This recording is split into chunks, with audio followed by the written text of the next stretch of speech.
जय श्री कृष्णा। राधे राधे।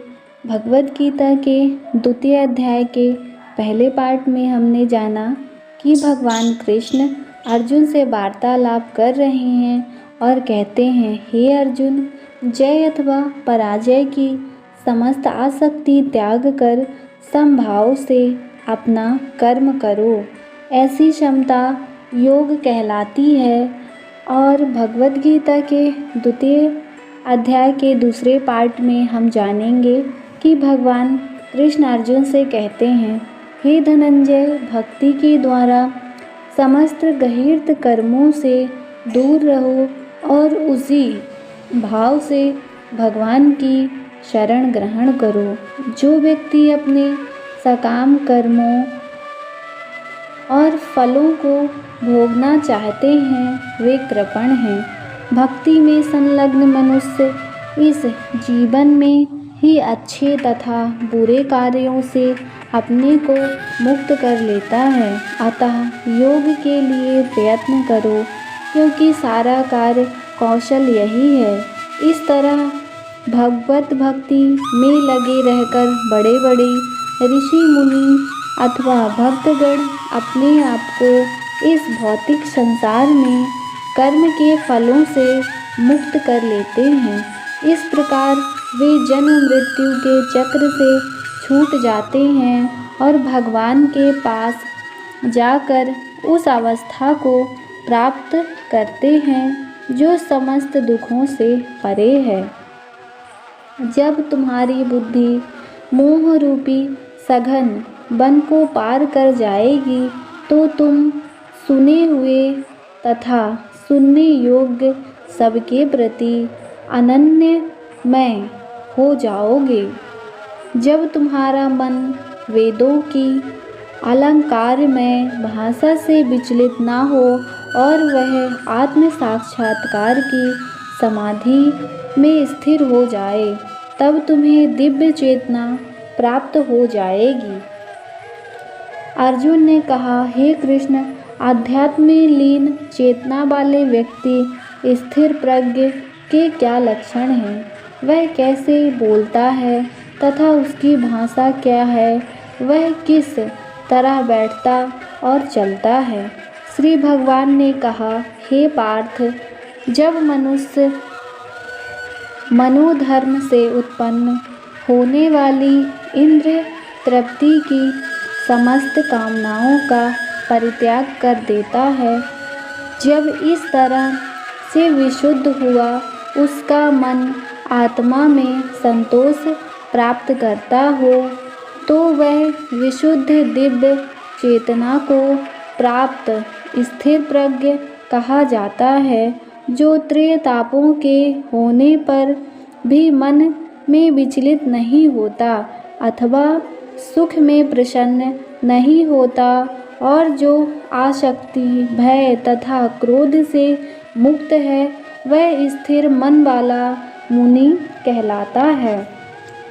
इस भौतिक जगत में जो व्यक्ति ना तो शुभ की प्राप्ति से विचलित और हर्षित होता है और ना अशुभ के प्राप्त होने पर उससे घृणा करता है, वह पूर्ण ज्ञान में स्थिर होता है। जिस प्रकार कछुआ अपने अंगों को संकुचित करके खोल के भीतर कर लेता है, उसी तरह जो मनुष्य अपनी इंद्रियों को इंद्रिय विषयों से खींच लेता है, वह पूर्ण चेतना में दृढ़तापूर्वक स्थिर होता है। देहधारी जीव इंद्रिय भोग से भले ही निवृत्त हो जाए, पर उसमें इंद्रिय भोगों की इच्छा बनी रहती है। लेकिन उत्तम रस के अनुभव होने से ऐसे कार्यों को बंद करने पर वह भक्ति में स्थिर हो जाता है।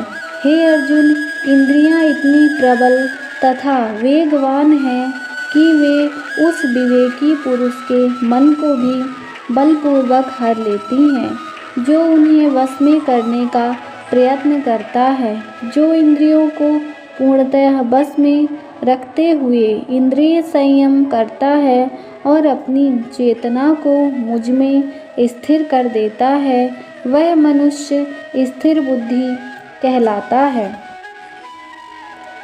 जो क्रोध से पूर्ण मोह उत्पन्न होता है और मोह से स्मरण शक्ति का भी भ्रम हो जाता है, जब स्मरण शक्ति भ्रमित हो जाती है तो बुद्धि नष्ट हो जाती है और बुद्धि नष्ट होने पर मनुष्य भवकूप में पुनः गिर जाता है। किंतु समस्त राग तथा द्वेष से मुक्त एवं अपनी इंद्रियों को संयम द्वारा बस में करने में सामर्थ्य व्यक्ति भगवान की पूर्ण कृपा प्राप्त कर सकता है।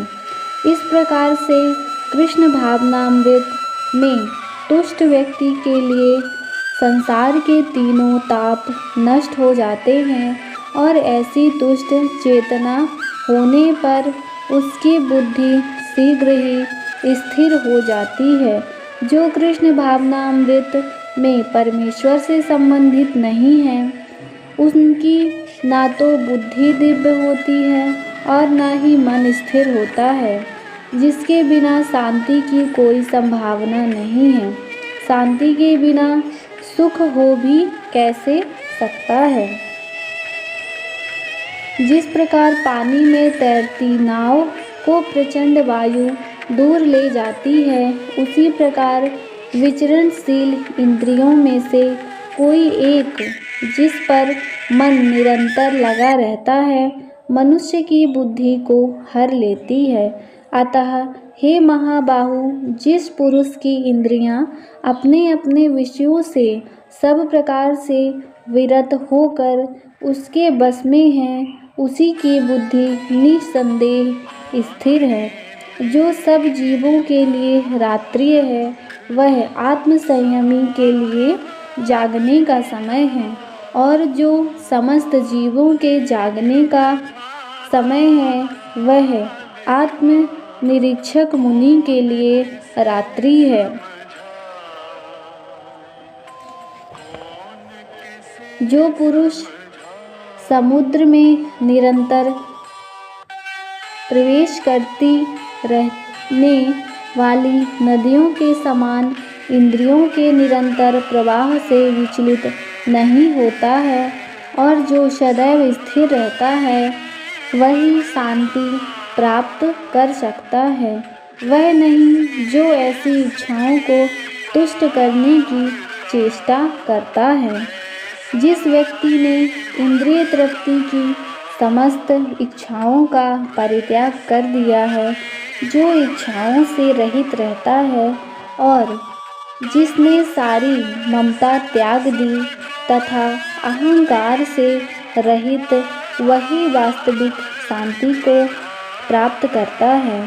यह आध्यात्मिक तथा ईश्वरीय जीवन का पथ है, जिसे प्राप्त करके मनुष्य मोहित नहीं होता। यदि कोई जीवन के अंतिम समय में भी इस तरह स्थिर हो तो वह भगवत धाम में प्रवेश कर सकता है। इस प्रकार भगवद गीता का द्वितीय अध्याय समाप्त हुआ। द्वितीय अध्याय संपन्न हुआ। गीता सार, जिसमें हमने भक्ति वेदांत का तात्पर्य पूर्ण किया। जय श्री कृष्ण। राधे राधे।